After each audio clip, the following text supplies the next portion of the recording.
bagi mereka. Tetapi jika ada di antara saudara dan saya, di mana orang-orang kita harapkan menjadi pengantara itu tidak menjadi pengantara yang sebenarnya. Ya mungkin pendeta yang Anda pikir jadi seharusnya menjadi pengantara tidak menjadi pendeta yang sejati. Suami tidak menjadi suami yang sejati, istri tidak menjadi istri yang sejati. Jangan kita kecewa. Jangan kita kecewa.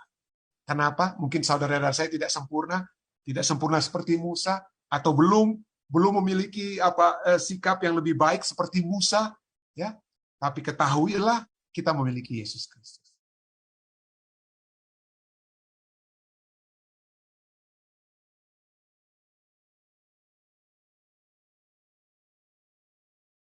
Mari kita kembali pelajaran sekolah sahabat kita. Pelajaran kita kemudian memberikan satu pertanyaan. Pikirkan tentang orang-orang di sekitar Anda yang menurut Anda paling tidak layak mendapatkan kasih karunia. Ya, tidak layak mendapat. Ini orang-orang bebal, orang jahat ini. Ya, biar aja mereka binasa, Tuhan. Seringkali kita mungkin berpikir seperti begitu ya. Bagaimanakah Anda? Pertanyaan.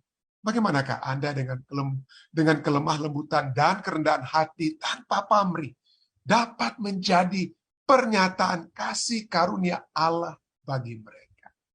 Jadi gantinya kita bersyukur semua orang-orang ini dapat binasa. Gimana kita dengan kelembutan dan kerendahan hati tanpa pamrih dapat menjadi apa?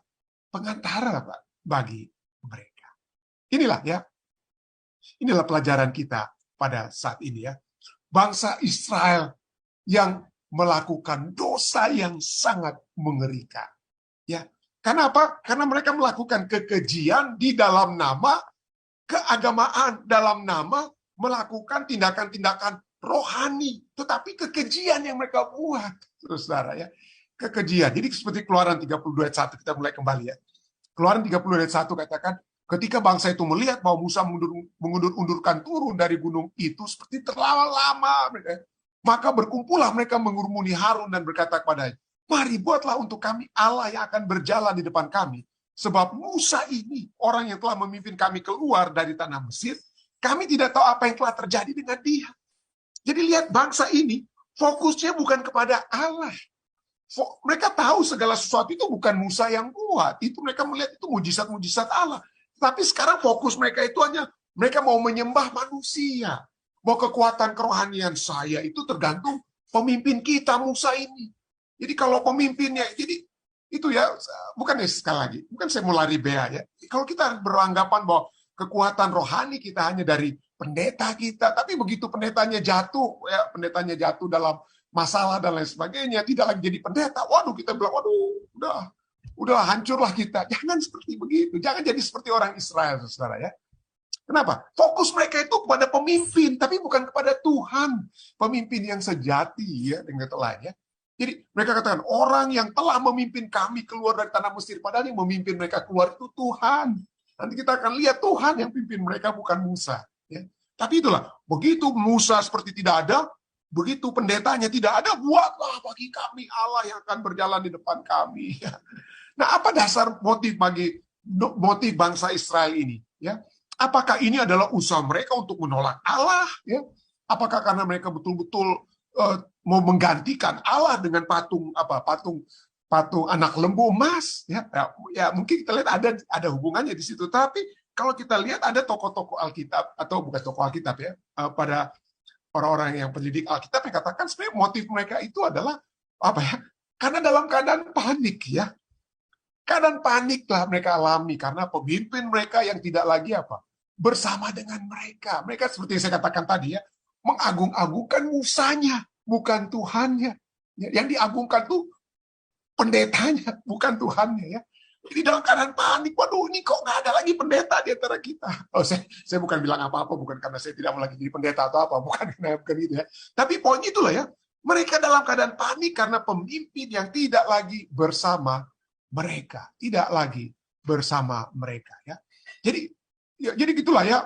Mereka katakan apa? Mari buatlah untuk kami Allah yang akan berjalan di depan kami. Sebab Musa ini, this Moses fellow. Jadi Anda tahu kata ini orang ini. Kalau Anda berbicara tentang si orang ini, kenapa dia begini? Ya, orang ini. Nah, artinya ada kekesalan di dalam diri mereka ya. Ada kekesalan dalam diri mereka ya. Seperti orang tua mungkin ya. Ini seperti orang tua yang terlambat menjemput anak dari sekolah, yang menyebabkan anak itu menjadi panik mula-mula, khawatir, kemudian kesal dan marah. Dan begitu orang tuanya datang yang terlambat, "Papa, ini kenapa begini?" Nah, mungkin seperti begitu ya, menurut beberapa komentator Alkitab ya, berdasarkan ayat ini ya. Musa ini, jadi mereka kesal. Mereka kesal kenapa Musa, pemimpin mereka yang telah bagi mereka ya, membawa mereka keluar dari Mesir, kok tidak ada lagi di depan mereka. Kesalah mereka, marahlah mereka. Dan mereka ingin mencoba untuk menggantikan supaya pemimpin yang bisa dilihat daripada Allah yang sebenarnya sih dapat dilihat juga dengan tiang awan, tiang api, tapi itulah buta mereka. Mereka maunya melihat seperti yang dikendaki oleh mata mereka, pikiran mereka. Pemimpin mereka itu harus orang yang dapat dilihat, harus seperti Musa yang ada di depan mereka, bukan Allah yang tidak kelihatan wujudnya secara nyata. Ya, jadi kesalah mereka, marahlah mereka, dan mereka minta untuk Harun. Ya, Harun memang apa ya? Walaupun dia adalah saudara Musa, tapi dia bukan pemimpin seperti Musa ya.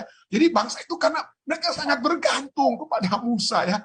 Mereka sangat bergantung, misalnya Keluaran 20 ayat 19 ya, di Keluaran 20 ayat 19 mereka berkata kepada Musa, ini menunjukkan ketergantungan mereka yang hebat pada Musa ya. Engkaulah Musa, engkaulah yang berbicara dengan kami ya, maka kami akan mendengarkan. Jadi lebih mendengarkan Musa daripada Allah ya. Tetapi janganlah Allah berbicara dengan kami, nanti kami mati. Ya, jadi katalah ya, memang sepertinya seakan-akan mereka menghormati sekali Allah ya. Tapi inilah menyatakan ketergantungan mereka dengan Musa. Mereka lebih suka kalau ya janganlah Tuhan bicara langsung ya, Tuhan bicaralah dengan melalui pengantaraan apa ya?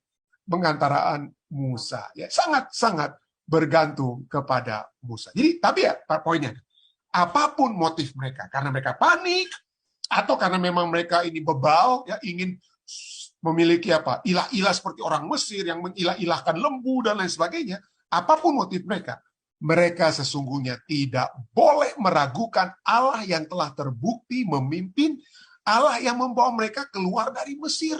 Tapi pada saat itu mereka katakan, buatlah anak lembu supaya akan memimpin kami. Loh, selama ini siapa yang pimpin kalian? Allah kan yang telah memimpin.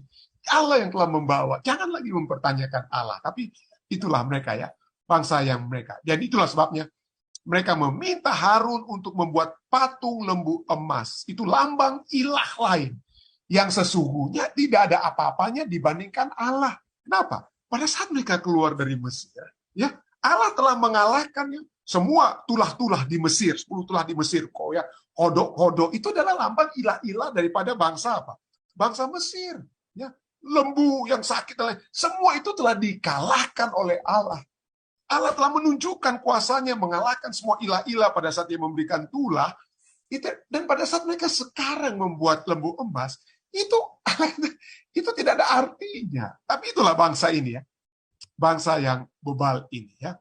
Dan mereka katakan apa?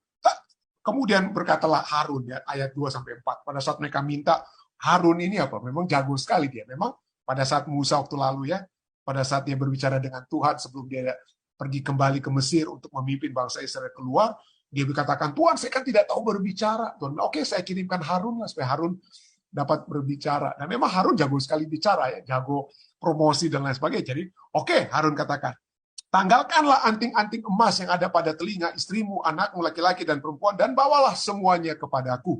Lalu seluruh bangsa itu menanggalkan anting-anting emas yang ada pada telinga mereka dan membawanya kepada Harun.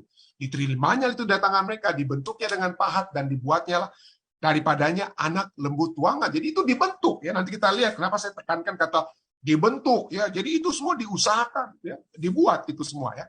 Kemudian berkatalah mereka, hai Israel, inilah Allahmu yang telah menuntun engkau keluar dari tanah Mesir. Musa tidak dilihat, tapi sekarang Musa itu digantikan dengan apa? Anak lembu ini. Ya. Musa akan Harun pikir, ini supaya mereka lihat, ya Musa yang tidak kelihatan, sekarang Musa digantikan oleh anak lembu. Dan ini digantikan dengan apa? Emas. Kenapa emas? Ya. Kenapa emas? Ya tentu saja signifikasi emas karena materi Ka'bah yang saat itu belum ada Ka'bah ya, tapi sudah akan dinyatakan ya apa yang akan dibuat ya. Materi Ka'bah yang menyatakan kehadiran Allah di tengah-tengah umatnya itu pada umumnya itu terbuat dari emas ya. The Ark of the Covenant ya dan lain sebagainya. Begitu banyak perabot-perabot dalam Ka'bah itu yang terbuat dari emas. Itu menyatakan apa? Itu kembali untuk menyatakan Allah itu ada di tengah-tengah kita melalui anak lembu emas itu, dengan kata lain ya. Mungkin mereka coba gabungkan. Jadi seakan-akan, oh masih ada apa? Ada unsur rohaninya ini, seakan-akan ini hanya melambangkan Allah yang apa. Tapi coba kita lihat, masalahnya adalah bagaimana mereka itu sesungguhnya mencampurkan hal-hal yang seakan-akan rohani, berbicara tentang kehadiran Allah, dan bukan itu saja. Harun katakan apa? Ayat 5 ya. Besok ya, ketika Harun melihat itu didirikannya mesbah di depan anak lembu itu. Jadi anak lembu itu lambang kehadirat Allah, itu didirikan apa? Mesbah untuk upacara korban, dan bukan itu saja. Besok katanya besok hari raya bagi Tuhan ya. Dan keesokan harinya pagi-pagi maka mereka mempersembahkan korban bakaran dan korban keselamatan. Ini kan korban-korban ini untuk siapa ya? Untuk Tuhan ya. Jadi masih bagus di sini semua. Ya, masih bagus ya. Seakan-akan mereka berbakti, beribadah, ada korban yang dibawa ya.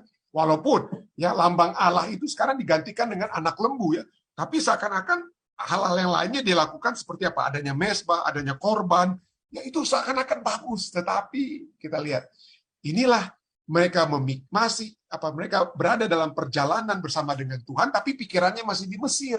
Kenapa? Karena perbaktian ibadah di Mesir adalah perbaktian kepada ilah-ilah Mesir yang juga menggabungkan dengan apa? Kesenangan jasmani mereka, kesenangan duniawi mereka.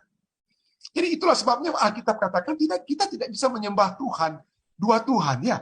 Kalau kita menyembah Tuhan, sembah Tuhan. Tapi jangan kita gabung-gabungkan dengan penyembahan Tuhan itu dengan sinkretisme. Hal-hal penyembahan duniawi yang kita gabungkan seakan-akan menyembah Tuhan, tapi itu hal-hal duniawi yang sedang kita masukkan dalam peribadatan kita. Kenapa? Apa yang duniawinya ini? Di sini ya, sesudah itu duduklah bangsa itu untuk makan dan minum. Ya, itu mungkin kayak perjamuan ya, masih oke makan dan minum. Tapi kemudian apa? Bangunlah mereka dan bersukaria. Saya pernah bahas ini dia beberapa bulan yang lalu. Kata bersukaria, mari kita ulang sedikit ya saudara ya. Kata bersukaria ini bukan berarti mereka sedang tepuk-tepuk tangan, menyanyi untuk memuji Tuhan. Bukan begitu ya. Bersukaria itu bahasa Inggrisnya, they got up to indulge in revelry.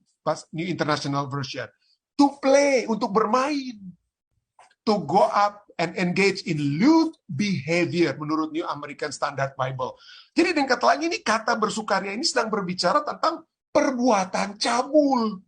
Kemudian bangunlah mereka semua dan saling bercabulan. Mengadakan percabulan dengan kata. Kita sudah pernah bahas ya. Kita sudah pernah bahas. Jadi tidak heran The Living Bible ya. The Living Bible Keluaran 32 ayat 6 katakan, kemudian bangunlah mereka pagi-pagi hari dan membawa apa? Membakar korban persembahan, korban perdamaian ya. Dan sesudah itu mereka duduk makan dan minum di dalam satu pesta bebas, pesta yang liar, pesta liar, diikuti dengan sexual immorality, ya, followed by sexual immorality. Jadi memang ini dosa yang mengerikan ya, karena itulah yang biasa dilakukan oleh orang-orang kekafiran di zaman. Kalau Anda pergi saja saat ini ya di tempel-tempel kuil-kuil yang ada di Latin Amerika dan lain sebagainya. Seringkali kita dapati bagaimana orang-orang menjelaskan, wah mereka sedang beribadah, tetapi mempersembahkan orang lah, dipotonglah orang dan lain sebagainya. Lalu kemudian ada pesta-pesta imoralitas yang terjadi. Itu sudah merupakan hal yang lazim orang-orang dunia di zaman dahulu. Ya, mereka bersukaria itu dalam konotasi seksual dari kata sahak. Sahak itu sebenarnya berarti to love, mentertawakan, atau to entertain, ya.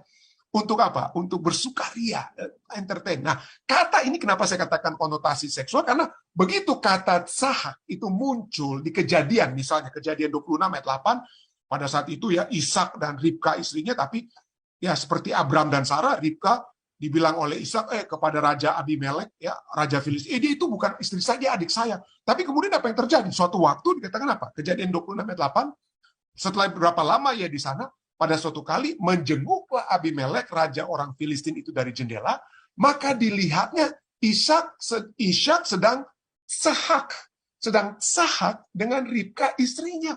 Ishak sedang bercumbu-cumbuan dengan apa? Bercumbu-cumbuan dengan Ribka istri, sedang bersukaria. Dengan kata lainnya, Ishak sedang bersukaria dengan Ribka istrinya. Dan kejadian 39 cerita tentang bagaimana istri Potifar, ya pada saat Yusuf lari, kemudian dia membuat tuduhan palsu pada Yusuf. Dia katakan apa? Dipanggillah selisih rumahnya, lalu katanya kepada mereka, lihat, dibawanya kemari seorang Ibrani, si Yusuf ya, supaya orang itu dapat mempermainkan kita, sahak, ya, mempermainkan kita. Orang itu mendekati aku, tidur dengan aku, tapi aku berteriak-teriak dengan suara keras. Berkataan itu juga diceritakan perempuan itu pada Potifar, katanya, hamba orang Ibrani yang kau bawa itu kemari itu datang kepadaku untuk sahak aku, untuk sahak. Untuk apa? Mempermainkan aku secara seksual. Jadi coba bayangkan, begitu keji sekali ya. Begitu keji sekali. Peribadatan yang diikuti dengan apa? Mengumbar nafsu seksual di dalam peribadatan tersebut. Itulah sebabnya pada saat Musa turun dari gunung, dikatakan dalam Keluaran 32:25. Ketika Musa melihat bahwa bangsa itu seperti kuda terlepas dari kandang. Kuda terlepas dari kandang. Sebab Harun telah melepaskannya sampai menjadi buah cemooh bagi lawan mereka.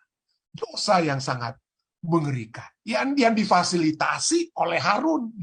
Nah pertanyaannya, apa kemudian Harun mohon maaf, aduh Musa saya mohon maaf ya. Ya saya karena ya, kami lagi dalam keadaan panik nih Musa ya, sampai kami ya nggak ada pilihan lain, ini kami lakukan. Apa dia bertanggung jawab? Wah, ya. Orang Nadobian dia lari bea. Dia lari dari tanggung jawab, saudara ya. Keluaran 32:22. Tetapi jawab Harun, janganlah bangkit amarah tuanku. Engkau sendiri tahu bahwa bangsa ini jahat semata-mata. Bangsa ini, tapi ini bukan, dia tidak sedang menunjuk kepada dirinya. Aku yang, kenapa kamu yang pimpin? Apakah kamu bukan bagian dari mereka? Apakah bukannya kamu yang buat itu patung itu? Jadi dia sedang lari dari tanggung jawab. Nah, kalau Musa mungkin tanya, bukannya kamu yang bikin patung? Nah, ini kita lihat.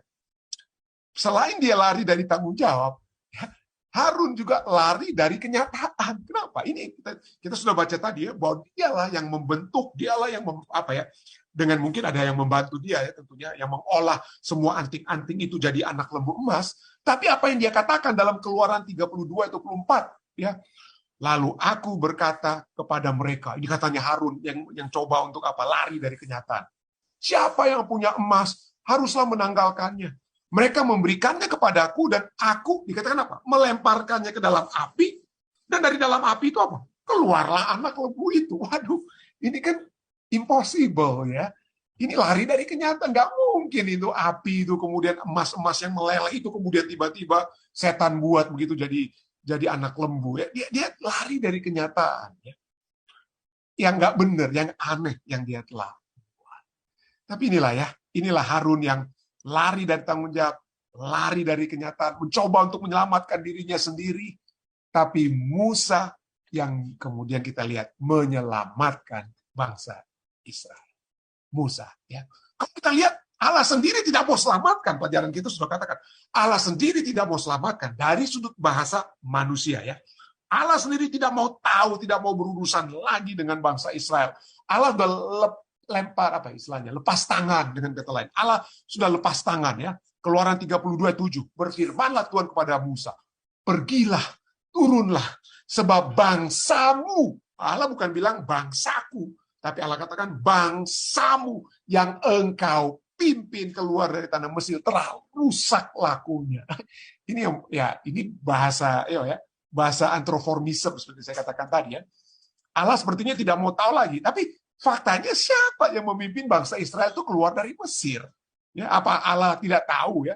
Apa Allah ya istilahnya siapa yang memimpin bangsa Israel keluar dari Mesir? Keluaran 20:2 Allah sendiri katakan, akulah Tuhan Allahmu, akulah Tuhan Allahmu yang membawa engkau keluar dari tanah Mesir, dari tempat perbudakan.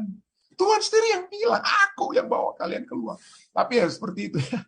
Seperti ya artinya bahasa manusianya ya, seperti kalau anak-anak kita gitu ya, anak-anak kita kalau anak-anaknya lagi baik, oh siapa itu anaknya? Oh anak papa, dia itu anak papa. Tapi begitu begitu nakal anak tersebut, apa yang kita bilang? Wah itu anak mama, seperti begitu ya. Tapi ini ya, jadi itulah bahasa antroformisme yang dilakukan pada saat itu. Bangsamu yang kau pimpin, padahal itu adalah bangsa Tuhan. Tuhan yang memimpin. Tapi inilah kita dapat lihat Musa menjadi pengantara kasih karunia ya. Pengantara kasih karunia. Lalu Keluaran 32 ayat 11-12. Lalu Musa mencoba melunakkan hati Tuhan. Sekali lagi, fokus cerita ini adalah siapa? Fokusnya kepada Musa. Kita tidak sedang berteologi tentang karakter Allah yang sesungguhnya. Apa Allah ini? Allah yang lari-lari bea, Allah yang tidak bertanggung jawab, Allah yang seperti ayah yang katakan kalau anaknya nakal, itu anak ibunya, kalau baik anak bapaknya.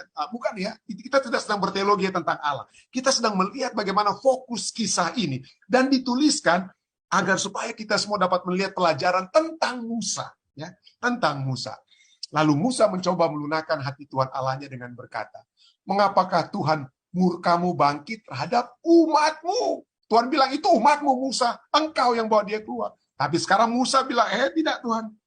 Mereka itu adalah umatmu yang telah kau bawa keluar dari tanah Mesir dengan kekuatan yang besar dan dengan tangan yang kuat. Mengapakah orang Mesir akan berkata, oh dia Allah membawa mereka keluar dengan maksud menimpakan malapetaka kepada mereka dan membunuh mereka di gunung dan membinasakannya dari muka bumi ini. Dan sekarang gantinya Tuhan yang berbicara kepada manusia untuk bertobat, Musa yang minta supaya Tuhan bertobat. Yang dikatakan apa? Berbaliklah dari murkamu yang menyala-nyala itu dan menyesalah karena malapetaka yang hendak kau datangkan kepada umatmu. Nah, sekali lagi, kita tidak sedang berteologi Allah yang berdosa dan bertobat, tidak. Ini fokus pelajaran ini adalah kepada Musa. Fokus kepada Musa. Tapi Allah kemudian apa? Berbalik dan menyesal itu bukan karena karakter Allah yang berubah-berubah, bukan karena plan Allah kita, tetapi karena adanya peristiwa-peristiwa yang terjadi kemudian, yaitu pertobatan bangsa itu melalui pengantaran Musa. Maka Allah apa? Tidak menjalankan apa yang dia sudah rancangkan. Tapi itu bukan tidak sedang berbicara tentang karakter Allah yang plan, Allah yang berdosa dan bertobat. Tidak. Ya, tidak. Tapi inilah ya, ini semua terjadi kembali kepada pengantara kasih karunia itu yang tidak lain dan tidak bukan adalah Musa sendiri. Waduh, hebat tokoh kita ini ya. Pengantara kita ini begitu hebat. Tapi kalau kita lihat ya, berbaliklah dari mukamu. Dia bisa berkata ya, berbaliklah dari muka bernyala-nyala itu, menyesalah karena malapetaka yang hendak kau datangkan kepada umatmu. Ya. Dan betul, menyesalah Tuhan. Keluaran 32:14. Menyesalah Tuhan karena malapetaka yang dirancangkannya atas umat. Jadi menyesalnya Tuhan itu bukan karena Tuhan itu berubah, karakternya berubah, tapi karena peristiwa yang terjadi, efek daripada apa yang Musa lakukan. Maka Tuhan berbalik tidak dengan kata menyesal, dia tidak menjalankan apa yang dia sudah rancangkan. Dia mengalah. Jadi menyesal bukan karena dia bertobat dari dosanya ya, tapi dia mengalah atau mengubah pikirannya. Dia mengubah pikiran. Andrews Bible katakan apa? Seperti saya pernah munculkan waktu lalu ya. Dia tidak merubah karakternya atau tujuannya. Tetapi yang dia rubah itu adalah apa? Peristiwa. Peristiwa dari ancaman yang dia katakan apa? Ancamannya binasakan semuanya, hanya Musa dan keturunannya yang akan apa? Berlanjut. Jadi yang dia rubah itu apa? Yang dia mengalah, yang dia rubah itu bukan karakternya, tetapi situasi dari ancaman yang dia miliki sebelumnya. Ya. Yaitu pada saat orang-orangnya itu telah berubah pikirannya. Jadi itulah hebat sekali Musa kita ya, yang berhasil membuat Allah apa ya? Yang membuat Allah menyesal ya, membuat Allah menyesal. Nah, tapi inilah yang kita lihat ya. Dan Musa kemudian kita lihat menjadi apa? Pengantara mereka. Walaupun dia sendiri tidak berdosa. Tapi dia telah rela. Kenapa Allah sampai menyesal? Dengan kata lainnya, karena seperti kita lihat fokus pada Musa. Karena kita bisa melihat bagaimana Musa yang begitu hebat untuk menjadi pengantara. Rela untuk kehilangan nyawanya sendiri. Keluaran 32, 30-32 katakan, keesokan harinya berkatalah Musa kepada bangsa itu, kamu ini telah berbuat dosa besar, kamu, bukan kita. Ya. Kamu telah berbuat dosa besar, tapi sekarang aku yang akan naik menghadap Tuhan.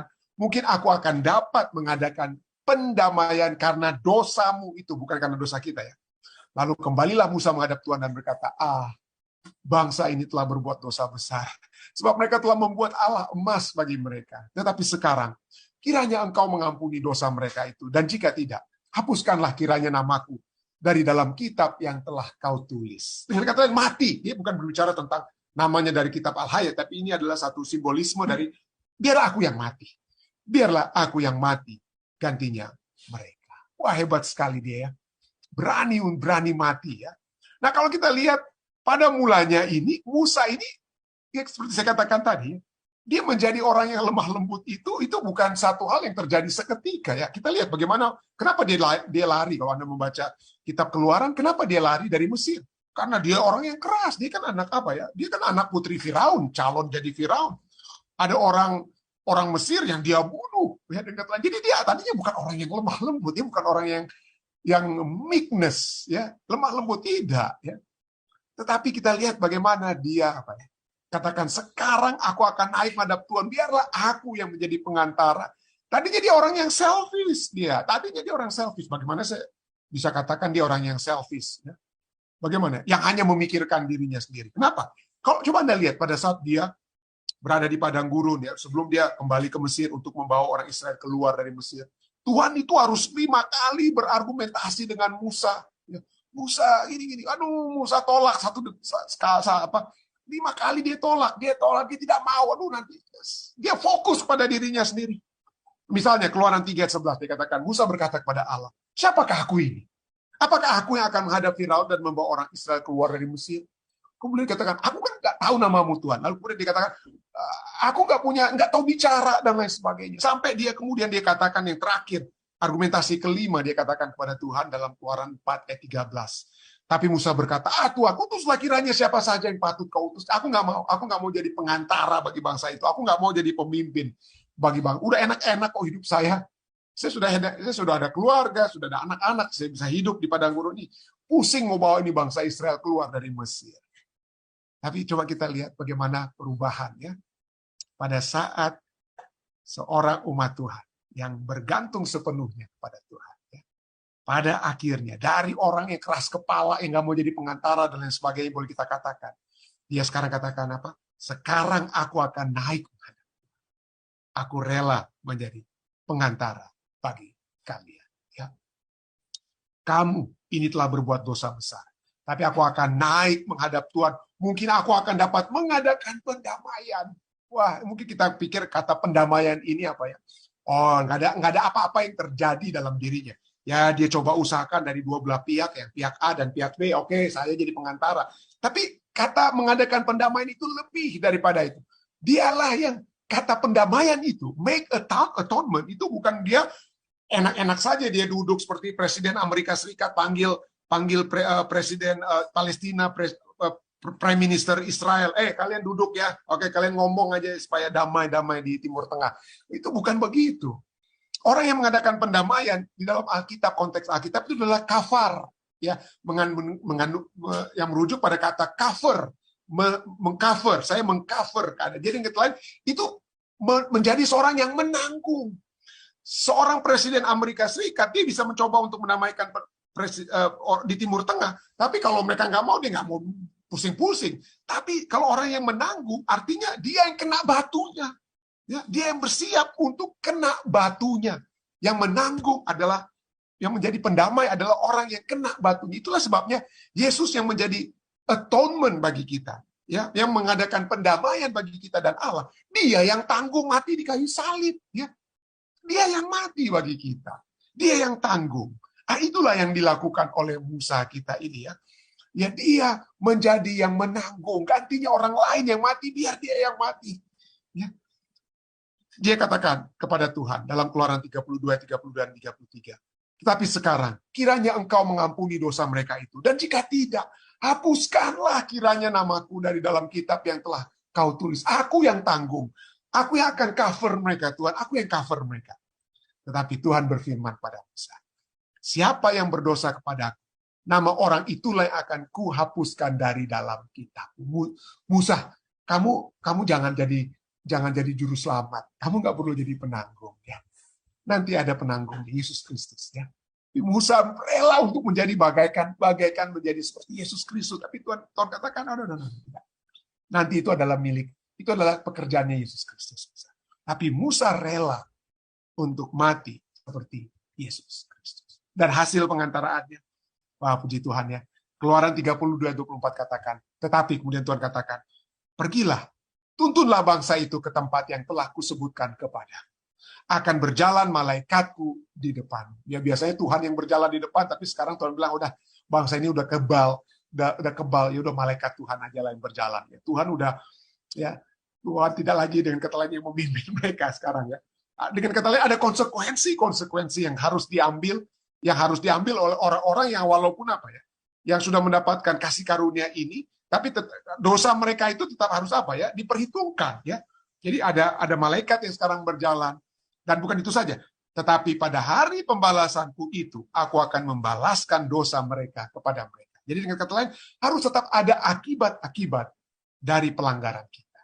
Untuk menjadi apa? Untuk menjadi pengajaran juga bagi kita ya. Kalau kita semua bebas, tidak ada lagi akibat, kalau kita main sembarangan aja, tidak jaga kesehatan kita dan sebagainya dengan segala sesuatu yang kita lakukan, kalau tidak ada akibat yang kita harus rasakan, mungkin kita nggak akan jadi selamat. Ya, kita mungkin bisa untuk satu saat itu bebas, tapi tidak selamat. Tuhan mau kita selamat, saudara ya. Dan kadang-kadang untuk keselamatan itu kita harus terus-menerus diingatkan dengan konsekuensi kesalahan kita. Tapi itulah hasil pengantaran. Tapi pengantaraan sejati kita datangnya seperti tertulis dalam Ibrani 7 ayat 25. Karena itu Yesus sanggup menyelamatkan dengan sempurna semua orang yang oleh Dia datang kepada Allah. Sebab Ia hidup senantiasa untuk menjadi pengantara mereka. Tentu saja, kita dan saudara dan saya, kita diajak untuk menjadi pengantara bagi orang-orang lain. Mari kita menjadi pengantara keselamatan bagi anggota keluarga kita. Bagi istri, bagi suami, bagi anak-anak. Mari kita terus berdoa, Tuhan ampunilah mereka, ampunilah dosa saya, ampunilah dosa mereka. Kita terus menjadi pengantara bagi mereka. Tetapi jika ada di antara saudara dan saya, di mana orang-orang kita harapkan menjadi pengantara itu tidak menjadi pengantara yang sebenarnya. Ya mungkin pendeta yang Anda pikir jadi seharusnya menjadi pengantara tidak menjadi pendeta yang sejati. Suami tidak menjadi suami yang sejati, istri tidak menjadi istri yang sejati. Jangan kita kecewa. Jangan kita kecewa. Kenapa? Mungkin saudara dan saya tidak sempurna seperti Musa, atau belum memiliki sikap yang lebih baik seperti Musa, ya. Tapi ketahuilah kita memiliki Yesus Kristus. Ia sanggup menyelamatkan dengan sempurna semua orang yang oleh Dia, yang melalui Yesus datang kepada Allah.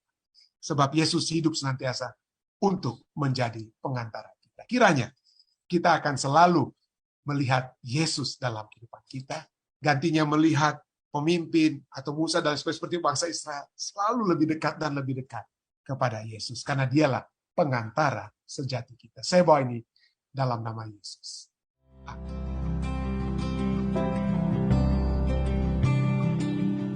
Bergabung bersama-sama dengan kami di Jemaat Vistak untuk acara ibadah malam pada saat ini waktu New Jersey, pagi waktu Indonesia.